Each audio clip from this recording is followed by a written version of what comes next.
안녕하세요. 화곡동 수학세상 이원장입니다. 이번 시간에는 우리 1차 방정식 활용을 풀이하는 방법에 대해서 같이 공부해 보도록 하겠습니다. 일단 1차 방정식에 활용해서 풀이하는 순서가 있습니다. 자, 순서는 제일 먼저 할 일은 도대체 어떤 것을 미지수로 정할 것이냐. 그래서 미지수를 무엇으로 할지부터 정한다. 그래서 문제의 뜻에 맞게 내가 구하고자 하는 수를 x로 표현을 해주시는 것이 가장 먼저 할 일이고, 그다음 주어진 문제에 맞게 방정식을 세우는 거죠. 그래서 문제의 뜻에 맞도록 X에 관한 방정식을 세워주시면 됩니다. 그리고 방정식을 풀이하는 방법을 이전 단원에서 배웠습니다. 그래서 방정식 풀이대로 하고 마지막에 반드시 맞는지 확인하는 과정을 거쳐서 정답을 유출해 주시기 바랍니다.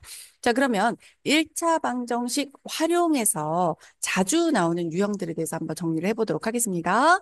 이것은 1학년 과정에서만 사용이 되는 게 아니라 학년이 올라가면서도 활용 단원에서는 계속 누적해서 나온다라고 생각을 하시고 한 번 외워두면 다음 학년에서 굉장히 편안합니다. 그래서 처음 배울 때 완벽하게 외워두고 수업을 진행을 하시기 바랍니다.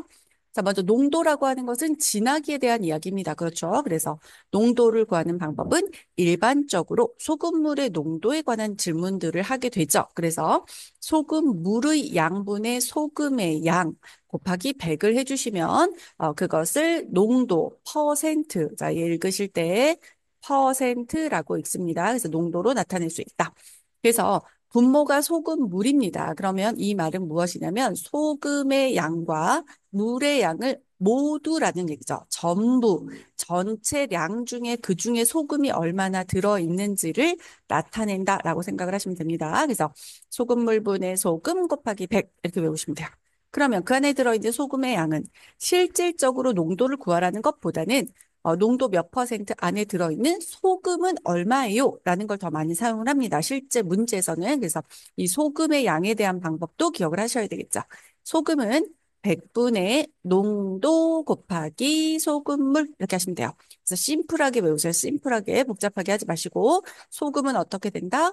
100분의 농도 곱하기 소금물. 소금은 100분의 농도 곱하기 소금물 이렇게 하시는 거예요. 그다음에 이제 거속식 많이 다루게 되실 겁니다. 거속식. 자, 우리는 이걸 어떻게 하냐면 마우스 모양으로 기억을 하고 외우는 게 보통이죠. 그래서 여기다가 거리라고 쓰시고 여기는 속력, 여기는 시간이라고 표현을 한 다음 거리는 속력과 시간을 곱해 주시면 됩니다. 속력은 시간 분의 분수로 보시면 됩니다. 분모 분자, 분모 분자, 분모 분자. 그래서 시간분의 거리. 시간은 속력 분의 거리. 속력 분의 거리. 그래서 거리는 항상 분자로 올라온다. 분자로 올라온다. 되시죠? 거리는 속력 곱하기 시간. 일정한 속력으로 얼마큼 갔는지가 내가 이동한 거리니까. 그다음 시간은 어떻게 된다? 속력분의 거리. 속력은 어떻게 된다? 시간분의 거리. 이렇게 마우스 모양으로 거속시, 거속시 이렇게 기억을 하시면 됩니다. 자, 그다음에 이제 A라는 금액이 주어졌을 때 그것을 X% 할인한 금액은 얼마입니까? 이것을 문자로 표현하고 싶을 때, 자, 주어진 금액에서 1 빼기 100분의 X를 곱해 주시면 됩니다. 예를 들어, 1,000원을 여러분 10% 할인하려고 합니다. 그러면 나는 얼마만 내면 될까? 이걸 계산하려고 할 때, 일단 나는 1,000원에서 1,000원에 10%라고 하는 게 얼마인지를 계산하시죠? 그래서 이 퍼센트는 계산할 때 분수 또는 소수로 나누어 곱합니다. 퍼센트는 계산할 때 어떻게 한다? 분수 또는 소수로 바꿔서 계산을 합니다. 그래서 이 퍼센트가 100을 곱했다는 의미이기 때문에 100 곱하기 전의 것. 그래서 100분의 10 이렇게 들어가요. 계산해 보시면 100이랑 1000 약분하면 10이죠. 그러니까 1,000원의 10%는 얼마라는 거예요? 100원이라는 거예요. 그래서 1,000원에서 100원을 빼서 900원이구나 이렇게 만들죠. 자, 그러니까 그것을 계산하는 방법이 금액 얼마에다가 자, 여기 1,000원이 나와야 하니까 곱해서 그 금액이 나올 수 있도록 이렇게 1을 곱합니다. 빼기 100분의 x. 그럼 이걸 어떻게도 표현을 할 수 있냐면 이렇게도 표현이 돼요. a 빼기 a 곱하기 100분의 x다 이렇게 표현한 거고 a로 묶으면 1 빼기 100분의 x로도 가능하고 또는 이것을 통분해서 100분의 1은 100분의 100이죠. 그래서 100 마이너스 x 이렇게 표현하는 것도 됩니다. 다 괜찮아요. 이것도 괜찮고 이것도 괜찮습니다. 가장 많이 사용하는 건 이 두 번째 거라서 자, 이 두 번째 유형으로 정리해 놓았다라고 보시면 되죠. 그다음에 이익을 붙이는 것은 플러스한다, 더해준다. 그러니까 여기 더하기만 다르다. 그래서 A에 1 플러스 100분의 x라고 하시면 돼요. 여기 1이 들어가야 하는 이유는 나에다가 얼마큼을 붙인 거지? 원래 내 금액 그대로에다가 얼마큼을 붙인 거지? 이렇게 들어와야 되기 때문에 나를 포함하기 위해서는 여기 1, 즉 퍼센트로 바꾸면 100%가 곱해져야 된다라고 생각을 하시는 겁니다. 자, 그다음에 이제 자, 100의 자리 숫자, 10의 자리 숫자, 1의 자리 숫자가 주어져 있을 때 어떻게 계산을 할까? 자, 이제 각각을 한번 정리를 해보도록 합시다. 먼저 100의 자리 숫자 그러면 여러분 예를 들어 이런 거예요. 보시면 여기가 100의 자리 수죠. 여기에 427이라는 수가 있다면 여러분 이게 얼마예요? 실제 수로는 400이죠. 얘는 2라고 써 있지만 실제 수 크기는 20이죠. 숫자로는 7이라고 써 있지만 실제로 수 이거는 7인 거다. 이런 거잖아요. 그러니까 400과 20과 7이라고 표현이 되어야 하므로 400이 되기 위해서는 100의 자리에서 얼마를 곱한다? 100. 10의 자리는 얼마를 곱한다? 10. 1의 자리는 얼마이다? 1. 이렇게 된다는 얘기죠. 이해되시죠? 이건 어렵지 않을 것 같습니다. 자, 그다음에 연속한 세 자연수와 연속한 세 짝수를 표현하는 방법. 연속한 세 자연수, 연속은 붙어 있는 수거든요. 그러니까 예를 들어 보시면 1, 2, 3, 5, 6, 7 이런 거예요. 두 개든 연속한 두 자리든 연속한 세 개든. 자, 그래서 이것들은 자, 만약에 세 자리라고 한다면 가운데 수를 기준으로 해서 앞에 수는 하나 작고요. 뒤에 수는 하나 큽니다. 그래서 가운데 수를 기준으로 x를 잡으면 앞에 수는 그것보다 하나 작아서 x 마이너스 1로 표현되고 뒤에 있는 수는 하나 많으니까 x 플러스 1로 표현된다. 이렇게 하거나 또는 요 제일 작은 수를 x로 한다면 그 다음 수는 얘보다 하나가 많잖아요. 그래서 앞에 수보다 하나 많고요. 그럼 그 다음 수는 이 앞에서보다 다시 또 하나가 많으니까 x 플러스 2다. x 플러스 1, x 플러스 2. 자, 이거는 문제에 따라 편한 방법으로 하시면 되고 계산이 편리한 건 요 두 번째 방법입니다. 연속하는 세 짝수나 또는 홀수라고 준다면 예를 들어 2, 4, 6이거나 홀수라면 3, 5, 7이거나 이런 거거든요. 그러니까 그 앞뒤의 수 차이가 2씩 나는 거죠.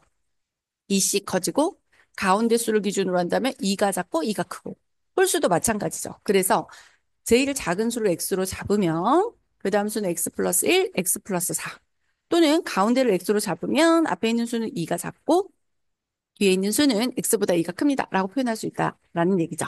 이해되시죠? 자, 그 다음에 이제 넘어가셔서 원 모양의 호수를 돌 때의 이동 거리에 대한 이야기를 해보려고 합니다. 자, 예를 들면 이런 겁니다.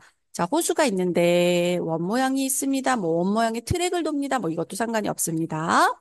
친구가 한 친구는 이 방향으로 돌고 한 친구는 이 방향으로 돌았는데 이 친구가 더 빠르다고 한번 가정해 볼까요? 이 친구들이 돌아서 삥 와서 이쯤에 와서 친구들이 만났어요.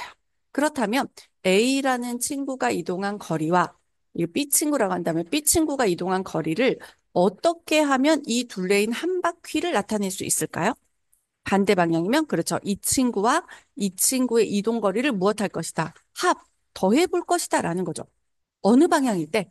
반대 방향으로 돌면 이동 거리를 더해 보니까 둘레가 나와. 한 바퀴야. 이거죠. 그럼 만약에 예를 들어서 똑같이 이제 트랙을 도는데 한 친구 A라는 친구는 이 방향에서 이렇게 돌았고요. B라는 친구도 같이 한번 돌아볼까? 이번에는 같은 방향에서 이렇게 돌아요. 근데 B 친구가 빨라요. 그래서 어딘가에서 만났어. 그럼 여기서 만났어. 그럼 A 친구는 겨우 이만큼 이동을 했죠. 그런데 B 친구가 이동한 걸 볼까요? B 친구는 나는 빨라가지고 너를 추월해서 달려서 여기까지 이렇게 온 거 아닙니까?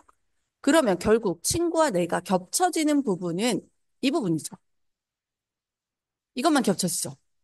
그러니까 자 B라는 친구가 이동했던 전체 거리에서 겹쳐지는 A가 달린 거리만큼을 어떻게 하면 한 바퀴가 남습니까? 빼는 거죠. 그래서 빼면 둘레가 되죠. 그래서 같은 방향으로 돈다는 것은 여러분 계주, 달리기, 이어달리기 생각해 보세요. 자, 같은 방향으로 뛰었던 친구가 있어. A 친구. 근데 이 친구는 같이 뛰었는데 난 빨라. 그래서 휘잉 돌아서 여기로 오면 나는 친구보다 몇 바퀴 더 빨리 달린 거예요. 한 바퀴 더 빨리 달린 거죠. 그래서 겹쳐지는 부분을 지우고 나면 나머지 부분이 한 바퀴이기 때문에 같은 방향에서 돌아서 만나는 거는 이동거리의 차이가 둘레다. 한 바퀴, 차이가 한 바퀴. 만약에 반대 방향으로 돌았다라고 하면 이동거리를 뭐 한 것이 한 바퀴다. 더 한 것이. 자, 그래서 반대 방향은 이동거리의 합이 둘레를 나타내고요. 같은 방향으로 도는 건 이동거리의 차가 둘레를 나타낸다. 이거 중요하게 사용됩니다. 자, 그다음에 이제 기차가 터널을 통과할 때, 자, 기차가 터널을 통과할 때 보시면 터널을 통과할 때까지 이동 거리를 어떻게 표현하나요? 라고 한다면 어떻게 하시냐면 예를 들어 터널이 있습니다. 여기서부터 여기까지가 터널이라고 한번 가정을 해보죠. 그래서 기차가 이제 요 안으로 들어옵니다. 요 안으로 들어왔어요. 그럼 아직 진입을 안 했죠. 기차 앞머리가 여기예요. 그러면 여기부터 기차가 달리기 시작을 해서 여기서부터 달리기 시작하는 거죠. 이제 쭉 진행을 하기 시작하는 거죠. 쭉 해서 기차가 이 터널을 빠져나오지 않으면 우리 통과라고 합니까? 안 합니까? 안 하죠. 그러니까 이 열차가 이 밖으로 나와야겠네요. 이게 통과네요. 꼬랑지까지 다 나와야겠네요. 자, 무슨 말이냐면 자, 열차가 자, 이 안에서 여기 앞머리를 보세요. 요 부분에서 시작해서 터널을 모두 통과했다라는 건 열차가 쭉 나와서 자, 열차 끝 꼬리 부분까지 나오는 거예요. 그러니까 앞머리가 이만큼 오는 거죠. 즉, 열차가 통과할 때 이동 거리는 터널만큼의 거리만 구하는 게 아니라 열차가 빠져나와야 되니까 나의 이동 거리는 여기에서 여기까지 이동한 거예요. 이만큼. 그렇죠. 요 앞머리가 여기에서부터 터널을 빠져나올 때까지. 그래서 터널 길이에서 열차 길이를 무엇해주면, 더해주면 그것은 통과할 때까지 이동거리. 그래서 터널을 통과했다라는 것은 터널 길이에다가 열차인 나의 길이까지 더해줘야 이동거리다. 그러면 터널 안에서 보이지 않는 경우는 무엇일까? 보이지 않으니까 감춰진 거다. 그러면 여기 있으면 난 터널에선 보이잖아요. 그러니까 보이지 않는 부분은 난 터널에 들어가야죠. 이렇게 들어가야죠. 앞머리가 여기 있죠. 그 다음에 보이지 않는 거는 터널에서 빠져나오기 직전까지죠. 직전까지. 또 여기 있는 거죠. 그러면 나의 이동 거리를 보세요. 나의 이동 거리는 겨우 여기에서 요만큼 온 겁니다. 즉, 터널에서 이번에는 나의 몸통 길이, 열차 길이만큼을 뭐 해야지 됩니까? 빼야지만 터널 안에 보이지 않는 경우가 된다라는 거죠. 그래서 일반적으로는 통과할 때 좀 어렵게 내면 보이지 않을 때를 물어보고 통과할 때의 이동 거리는 어떻게 한다? 터널의 길이에 열차의 길이를 더한다. 자, 터널 안에 갇혀서 보이지 않을 때 이동 거리를 구하라고 한다면 터널 길이에서 열차 길이를 무엇한다? 뺀다라고 생각을 하시면 됩니다. 자, 어떤 일을 하는 경우 한번 볼까요? 일을 할 때는 어떻게 하시냐면 A라는 친구가 있습니다. 근데 일을 끝내는데 9일이 걸립니다. 이렇게 문제가 주어진다면 그 친구는 1일 동안에 하는 일의 양은 전체량의 몇 분의 몇밖에 안 돼요? 9분의 1밖에 안 되죠? 그래서 일의 양을 요렇게 둔다. 그래서 끝내는데 며칠이라고 하는지를 보시고 그것에 몇 분의 몇 역수를 취해 주시면 그 사람이 하루 동안 할 수 있는 일의 양을 나타내게 됩니다. 식을 세울 때 반드시 역수를 활용한다. 자, 그다음에 이제 정가라고 하는 것은 여러분 가격표에 붙어 있는 금액이라고 생각을 하시면 됩니다. 그 금액은 원가, 만드는데 실제로 나는 얼마큼 들어갔는데 만든 금액 그대로 판매하진 않죠. 그죠? 거기에다 이익을 붙여야 내가 투자한 시간, 노력, 노동력 이 모든 게 다 포함이 될 거 아닙니까? 그래서 원가에다가 이익을 붙여서 정가, 가격표를 붙이게 되는 거죠. 그래서 정가라는 것은 원가에다가 이익이 붙여진 금액이다라고 생각을 하시면 되겠죠. 자, 그다음에 이제 마지막으로 시계 문제에 대해서 한번 살펴보도록 하겠습니다. 여러분, 시계 문제는 이제 없어지기도 했습니다. 교재에서 빠지기도 했는데, 자, 가끔 출제되기도 하니, 우리 시계에 대해서는 간단히 짚고 넘어가 보도록 하겠습니다. 자, 먼저 시계라고 하는 부분은 어떤 거냐면, 자, 여기에서 한번 볼게요. 시계 문제는 자, 시계가 있습니다. 심플하게 여기를 뭐 12시, 3시, 6시, 9시라고 해보겠습니다. 자, 먼저 시침이 회전하는 각도에 대해서 한번 얘기를 해보고 싶어요. 시침은 자, 요걸 이렇게 3등분을 하면 1시, 2시 뭐 이렇게 있을 겁니다. 그러면 1시간 동안 예를 들어 내가 1시에서 2시까지 간다. 1시간 동안 나는 여기서 요만큼밖에 회전을 안 합니다. 근데 이게 지금 90도잖아요. 요게 90도죠. 그걸 1시, 2시면 똑같이 등분을 해놨을 테니 난 몇 도만 회전하냐? 30도만 회전할 수 있다. 그러니까 시침은 1시간인 60분 동안의 회전 각도는 30도밖에 되지 않습니다. 그럼 1분 동안에 회전할 수 있는 각도는 얼마예요? 2분의 1이니까 이것을 0.5도 회전한다. 따라서 시침이 X분 흐르는 시간 동안 이동하는 거리를 물어본다면 어떻게 한다? 0.5X만큼 회전합니다. 라고 정리를 하시는 거예요. 자, 그 다음에 분침의 입장에서 한번 볼까요? 분침. 똑같이 12시, 3시, 6시, 9시라고 했을 때 분침은 자 12시에서 출발해서 1시간 동안 휙 여기까지 와야 1시간이 흐르죠. 그러니까 60분 동안의 분침의 회전각은 어떻게 됩니까? 한 바퀴 휙 도니까 360도가 되겠죠. 그러면 1분 동안에 회전하는 각도는 몇 도입니까? 6도다 이렇게 정리할 수 있으니 x분 동안에 회전하는 각도는 6x이다 라고 정리하실 수가 있겠죠.